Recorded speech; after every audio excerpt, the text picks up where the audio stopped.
What is it in your work that has uncovered why this feeling of connectedness to a group of people, why is that so important to human beings? Well, humans are social primates. Obviously, as I ascribe to the theory of evolution.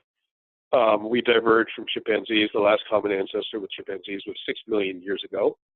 And we spent most of that 6 million years surviving in a pretty challenging environment in groups of 30, 40, 50 individuals, also the typical size of a chimpanzee troop. We are wired to respond positively to groups that size, to feel a level of commitment, to take our sense of safety from being in a group that size. We respond positively because that's been our experience as a species for literally millions of years. Humans do not survive alone in nature. They die. You die if you do not have a group of people around you where collaboratively, collectively, you are engaged in the task of survival. And that is our human past. And so what happens in modern society is that we're wealthy and safe enough that people actually don't need a group in order to survive anymore. I grew up in a wealthy suburb.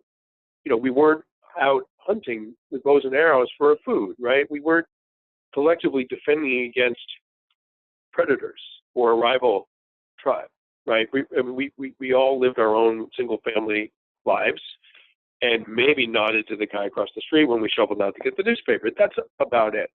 It's a wonderful liberation from the tyranny of sort of in quotes, the tyranny of the group.